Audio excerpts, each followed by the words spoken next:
Bonjour, ici Rosanne Nicole pour Ici Ontario. Depuis quelques semaines maintenant, on se rend compte que la progression de la Covid-19 à travers la province s'accélère. Cette semaine, on a même enregistré plus de 400 nouveaux cas quotidiens, ce qui n'était pas arrivé depuis le début du mois de juin. Alors est-ce qu'on est dans cette fameuse deuxième vague et à quoi elle correspond? Eh bien c'est les questions que je m'en vais poser à l'infectiologue Neil Rowe.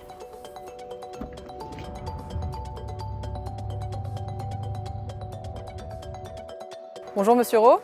Bonjour. Donc première question, c'est quoi une deuxième vague? C'est une forme d'art parce que c'est un peu subjectif.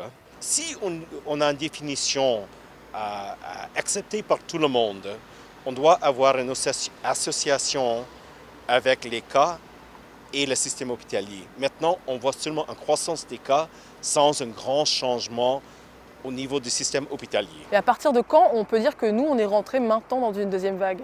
Je peux dire maintenant que nous avons le début d'une deuxième vague parce que nous aurons une croissance des cas d'un jour à l'autre. Mais pour le déclarer comme une vague, ça donne d'angoisse aux communautés parce qu'on pense à ce qui est arrivé en hiver où il y avait beaucoup de cas sévères associés avec cette vague. Alors, je ne suis pas certain qu'il s'agit d'une vraie vague si on utilise la définition de fardeau sous le système hospitalier. Et pourquoi on dit que la deuxième vague pourrait être plus forte que la première? Alors, celui-là, ça provient d'expériences avec la grippe. Avec la grippe, parfois, la deuxième vague pourrait être plus sévère que le premier, mais il s'agit de coronavirus cette fois-ci.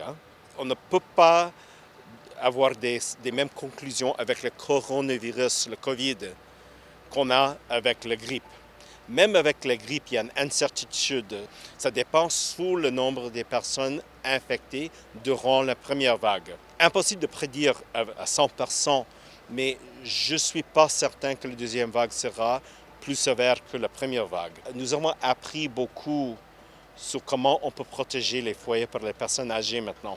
Alors, si on protège les gens les plus vulnérables mieux qu'on avait fait en hiver, peut-être nous n'aurons pas une grande deuxième vague au niveau de hospitalisation, cas dans les unités de soins intensifs, décès aussi.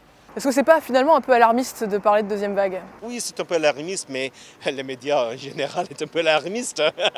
Je dois critiquer. Je pense que tout le monde est préparé pour quelque chose d'horrible. Alors, c'est devenu comme une fête accomplie. On doit avoir quelque chose d'horrible, mais parfois, la deuxième vague, c'est pas comme la grippe. Avec la grippe, on voit, avec les deuxièmes vagues, des cas associés, des cas sévères associés avec la deuxième vague. C'est pas nécessairement la même chose avec le COVID. Peut-être après quelques mois, nous verrons quelques cas sévères, oui.